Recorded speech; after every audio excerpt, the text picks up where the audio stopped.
Welcome to The Other Side of the Page, a Bookish podcast where we yap about the books we love and the songs that give us main character energy. We're here to sift through the chaos that is our TBR. And to let you know why a book might just be your next favorite read. I'm Britt, dramatic plot twist lover and champion for MMCs needing to be more pathetic and down bad. And I'm Hannah, reader of at least 5 books at once and a detailed fantasy map enthusiast. Every Wednesday, press play on a brand new Bookish episode. Stay up to date with the books we will be covering by following us on social media at othersideofthepagepod, or on TikTok, Instagram, Facebook, and Threads.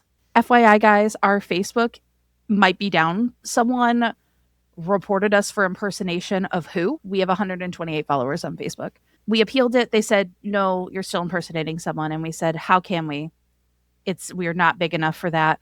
So we emailed Facebook appeals. So if that's why you can't find our Facebook page, we're fighting.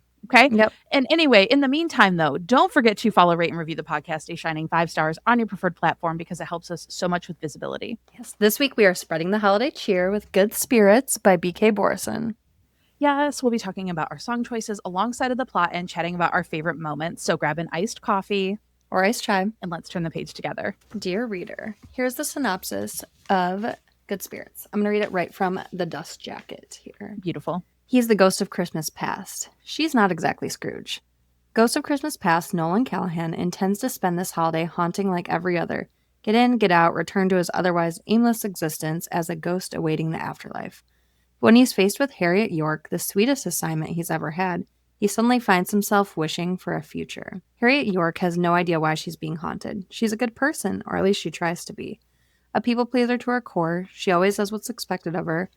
But as she and Nolan begin to examine her past, they discover there are threads that bind them together and realize there might be more to moving on than expected. With the deadline of Christmas Eve fast approaching, will they find the key to their futures in each other's past, or will they stay firmly in the present, indulging in their unexpected, spirited connection? Ooh. But we think you should read this book if you want a sharp, funny holiday romance with a little paranormal twist.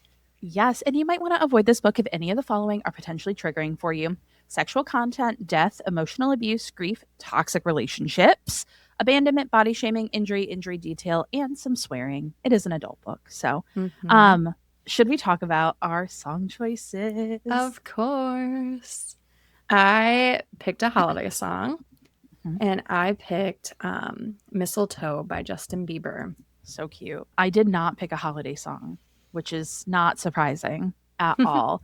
I did look at holiday songs, okay? I promise. However, I could not come to the table without bringing Invisible String by Taylor Swift. I almost stole it, but I was like, I feel like Britt's going to choose this, so I branched out. You were so correct. And you like Christmas music more than I do, so It's fine.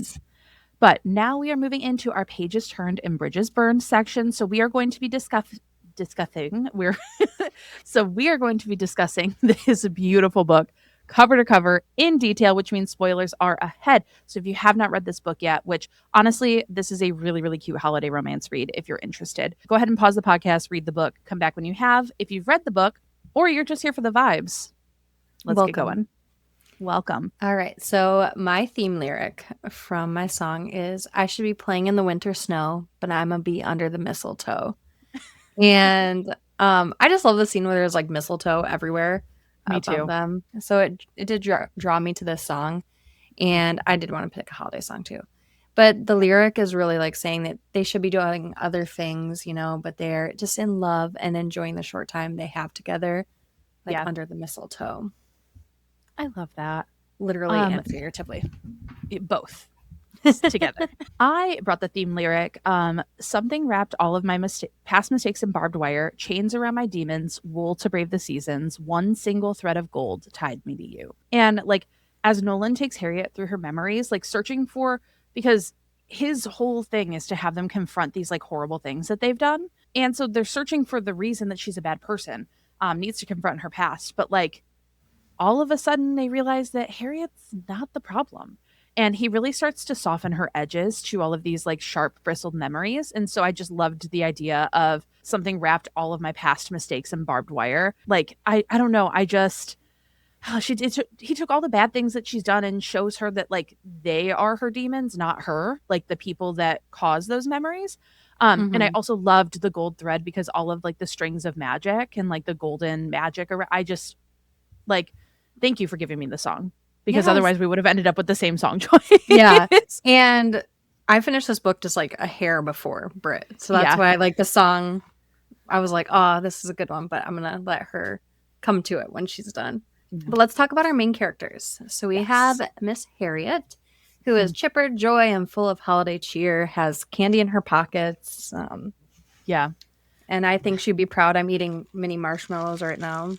I love that. I loved how whimsical Harriet was. She Mm-hmm. also does go by Harry. Like I thought that was a cute like little nickname. But yeah, I loved her whimsy and something that BK Borison has always talked about, and something that I really love that some people I've seen discourse about them not loving it as much, but I think it's important. Like she writes soft FMCs. She writes Mm-hmm. FMCs that are a little squishy, a little more tender, a little softer around the edges. And I just very deeply related to Harriet's people pleasing tendencies and her tendency to apologize for everything. And it's really nice to see like a not hard and strong all the time type of person, and Mm-hmm. that like her joy and softness and emotionality can be used like for good, and it doesn't need to be a weapon used against her. So I loved Harriet. I really did. Yes. I would love to be friends with her. Me too. And then we have Nolan, who is Yes. one of the ghosts of Christmas Past, which I thought like that was pretty cool that they like have all these ghosts of Christmas Past, and there's like a whole Yes. like afterlife network that like Mm-hmm. all together. Yep. I thought that was cool. But Nolan gets assigned Harriet, Yes. and when they first meet, Nolan's confused because like Harriet is nice. Mhm. He's used to like these bad people, right? He's used to like the types of people.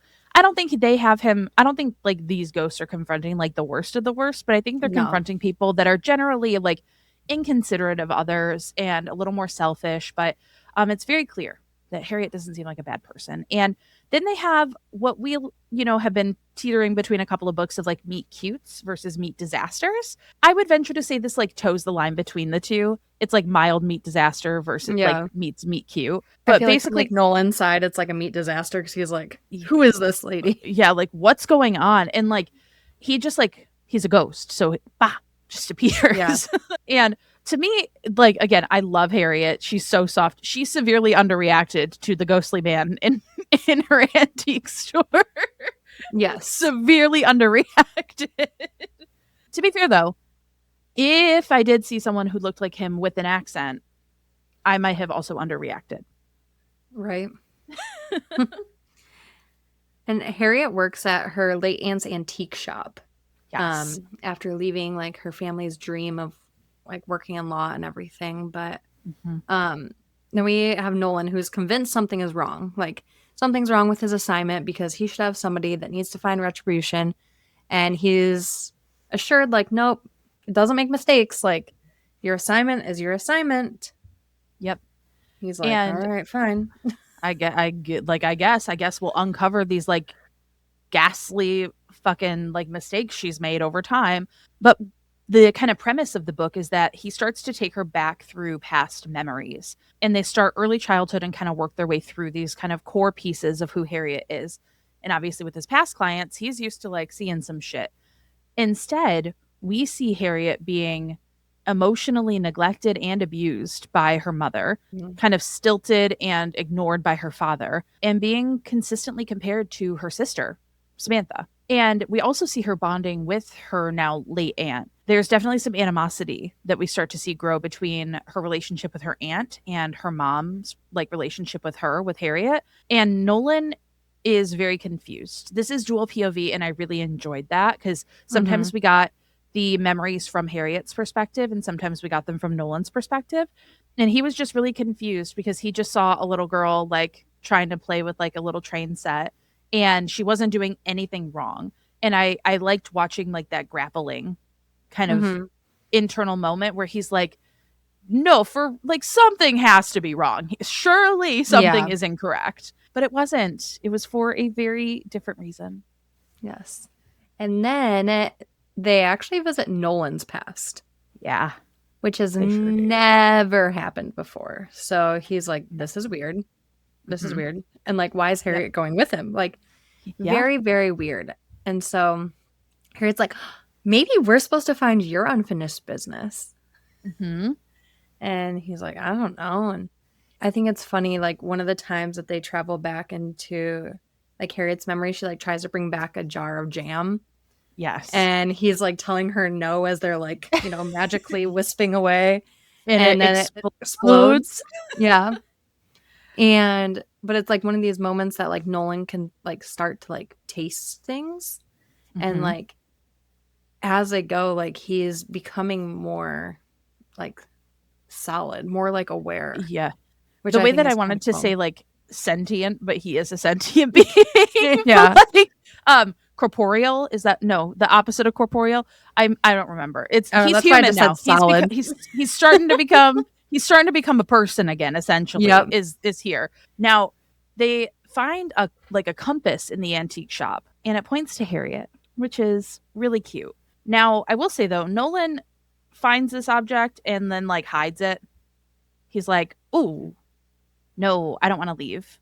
I don't want to Yeah. leave Harriet. I don't want this to be done." But the compass like never pointed to like north. Like it never pointed to the right thing. So, Yes. I was just going to tie it into one of my lyrics oh because I yeah. have the lyric time, curious time, gave me no compasses, gave me no signs, were there clues I didn't see? And isn't it just so pretty to think all along there was some invisible string tying you to me?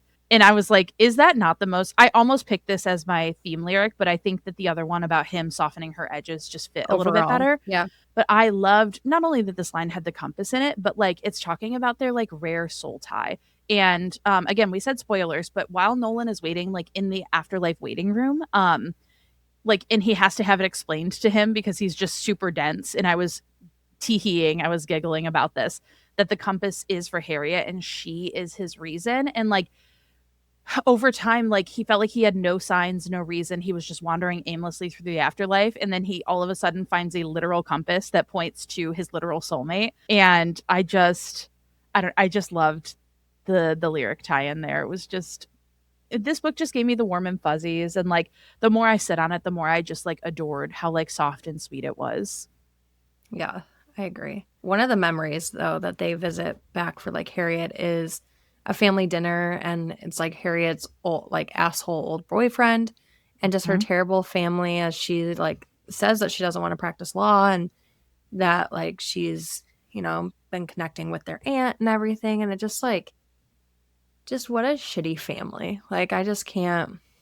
Yeah, it was so hard to for me it was really hard to sit through that because like their their priority was legacy and image over Mhm. thoughts, feelings, and emotions. And watching no one stand up for her, not even her sister, not her boyfriend, her father just put his head down and let her take like a physical, like verbal lashing from her mother.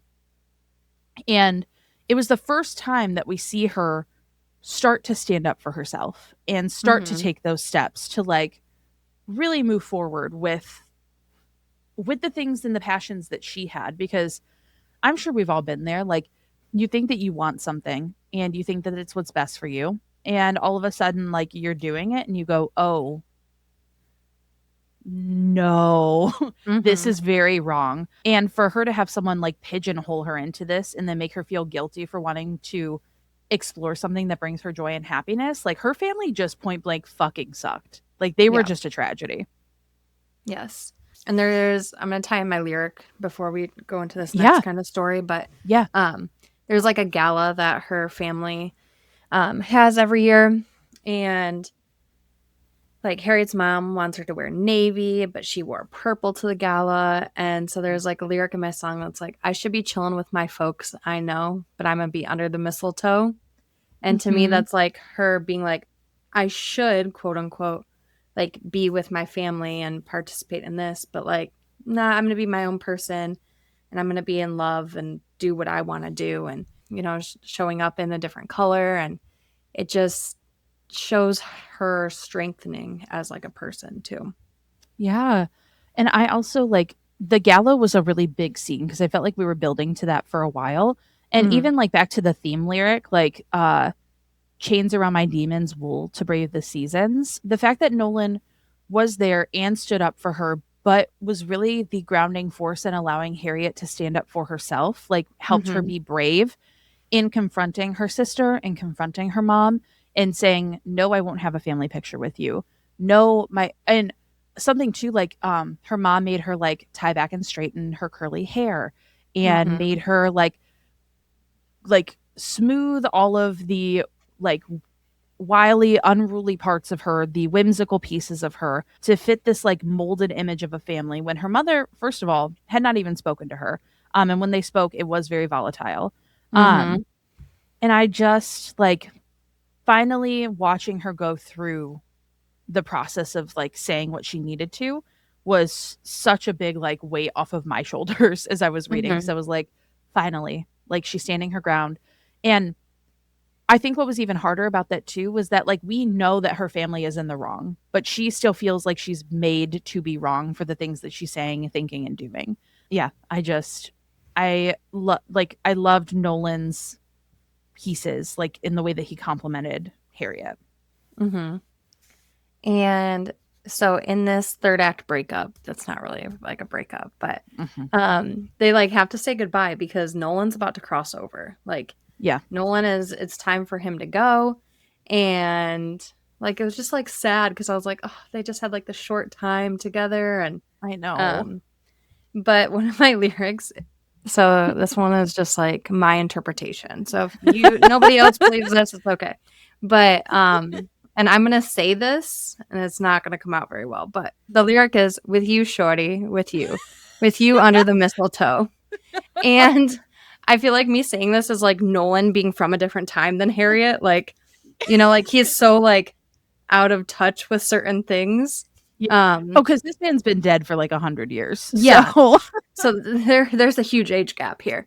Um and this is but the I type could of age also gap see romance that I enjoy. yeah, true. But I could also see like Nolan like discovering this and like, being like the dad that doesn't want like the dog and just like hating it at Yes. first, but then later he's like, with you, shorty, with you under the mistletoe.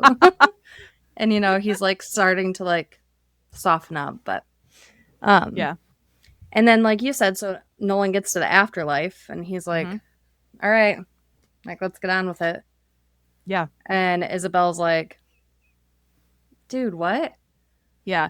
Also, for those of you that are here for the vibes, we totally skipped over this, but his boss's name is Isabel. Oh yeah. And she does visit Harriet, like, and Nolan at the shop one day, and she Mm-hmm. finds a trinket that, like, is connected to her. And so we get, like, this sense before the compass is found that there's going to be something tied to Nolan's soul within the Mm-hmm. antique store. And so, And like, I thought like, and more with her aunt too, because I'm like, yes, like, there's something with what is this the aunt. tie-in? Yeah. It was giving me Aunt Analia from the 7 Year Mm-hmm. Slip.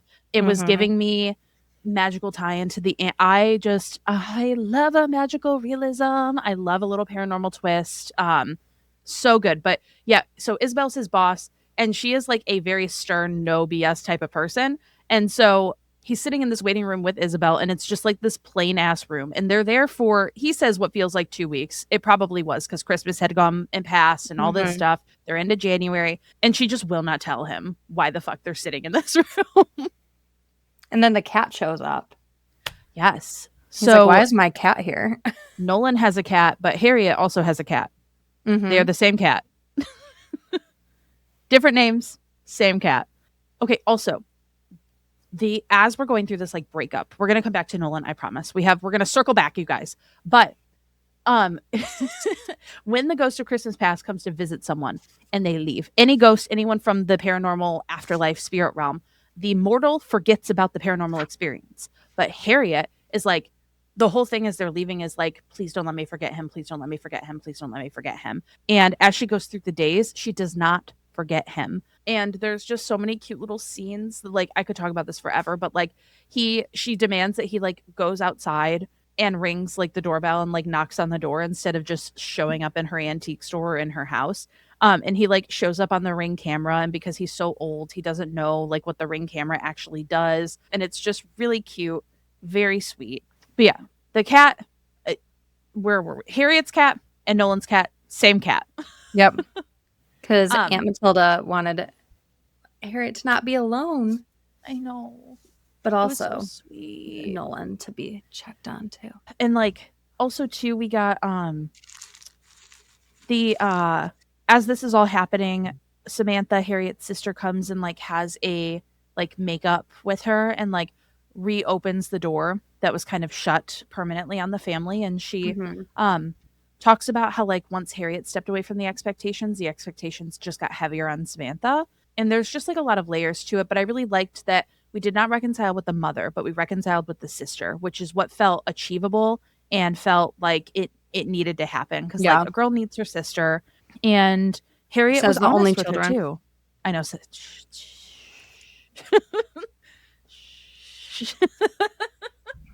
I guess says the But yeah, sorority sisters. says the sorority sisters. Hey. Anyway, basically they sit down with him, and this motherfucker's dense. He's not understanding. They're like, so you were meant to see Harriet, like this was a different journey. Did you ever think about that I was sending you on all of these missions and you were fulfilling them every single time, and then I still had nothing for you to do, and then we just went through this process? And it's because their souls had been together from the beginning and they diverged, and this was his opportunity to come back with his soul tie. So he gets an option, he gets a choice. One, to just rest in peace forever, or return in human form and live out the rest of his life with his soulmate, Harriet. And they're reunited. What am I saying? And the scene where they were reunited, the scene in which they reunited at the end, started with a blubbering mailman. I thought it was really funny. A very cute rom-com-y way to end it. And also too, like this is the first book in a planned trilogy of like interconnected standalones. And so I'm very excited to see like if these two pop up again through the next ones. But they live happily ever after. Yes. My last lyric I have here is the wise men followed the star the way I followed my heart, and it led me to a miracle. Aww. And I just thought, like, there's always something pulling them together, even though they didn't know. Kind of like an invisible string. LOL. Almost picked that song. But yeah, just that, they followed their heart. And even though when they knew that it was temporary, they still opened up themselves to each other and still had those moments of like deep connection, even without knowing that like they were endgame, right? And so they just followed their heart, and it led to this miracle of Nolan becoming human. I love that. There's two more lyrics, but I'm only going to read one because otherwise I'm just reading you the whole song. But the one that I'm going to read is the time, mystical time, cutting me open, then healing me fine. And I could have read this earlier, but I'm not going to lie. I didn't scroll down enough and I forgot that I put this one down here. But this line is a perfect representation of their travel through their memories and how it kind of slices you open at first, but the balm is kind of quickly applied. The stitches are placed, and Harriet realizes that she wasn't in the wrong. She was just asking to be loved and to be herself. And the most selfish decision she made was to pursue her dreams, not someone else's, which is not a bad decision. I just love the idea of like it cuts you open, then heals you fine. Like you're reliving these memories that just sting, but then you learn something from them and you can grow from the experiences that you had. And I just love this song. Yes. For this book specifically too. I have two quotes that I liked. I think there was a lot more, but these are two that I agree. There were a lot of quotable moments. But I could spend an eternity studying you and still not know what you might do next. You give so much of yourself so freely. You're wild with your intentions. Miraculous. I've seen so many lives, Harriet, but I've never seen someone live like you. I love that. And then I did too. She's been waiting for you her entire life, and you've been searching for her just as long. Their little souls. I have three quotes, two that are in that same vein, one that's a little spicy, and I love it. But I have a what a gift that is to still wish and dream and want, to find the good, to wear it on your sleeve. Anyone with people-pleasing, open heart tendencies can probably relate to that. Also, I'm so damn tired of begging for scraps of affection, not when I know that it can be given so freely. And I love that realization that Harriet had with the more that Nolan showed up for her. And the last one is pajamas. Those flimsy shorts with the slit in the side were not pajamas. She was wearing a garment constructed by the devil. And I just love that so much. And they had this like, magnetic like soul connection that they had that kind of like sparked up, and their tension was so good. And I just, like I said, I loved how like soft both of them were. Yeah. The pajamas reminded me of a scene that we didn't talk about, but like Harriet like almost dies to Nolan, right? Like she's like, yeah, what happens? Blah blah blah. But the funny part that like reminds me of is like when she wakes up, she's like, "You put these pajamas on me? Like you put the pajamas with the reindeer on, the ones that you hate?" I just thought that was like funny little moment. But I know this was just such a cute holiday book. Yeah, so. I know. And then the next book is, I think, The Grim Reaper. It's Grim Tidings is the next one. Because I thought maybe it would be like The Ghost of Christmas Past. Well, I guess, isn't The Grim Reaper one of them? I think there's some hierarchy to this. I love the talk of like the Muppets Christmas Carol because that's my favorite one. Yes. But we do like hear about the Grim Reaper in whatchamacallit, in this book. Yeah. Because that like Isabella's not there because she's like has to go take care of something with a Grim Reaper. Yep. But yeah, the ghost of Christmas future is like sometimes a silent shadowy figure dressed in black. Oh yes. Yep. And like the ghost of Christmas presents, like a jolly figure.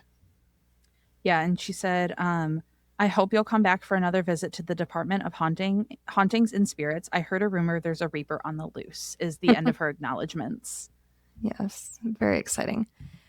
Yeah, guys, that was Good Spirits. That was Good Spirits. It's so cute. Mm-hmm. Thank you so much for turning the pages with us this week. Please be sure to follow us on TikTok, Instagram, Patreon. Hopefully our Facebook page is back up.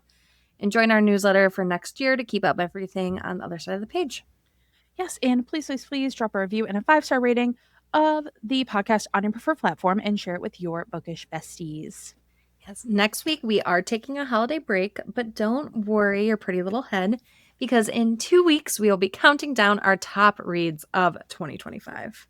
Yeah, it's going to be really hard to narrow it down because I've started to write that list, and Hannah gave me a cutoff, and I cannot respect the cutoff, unfortunately. So spend next week with your family, a good book, or both, probably both, and come back to the countdown with us on New Year's Eve. So forever and always, keep reading with kindness. Bye, everyone. Bye.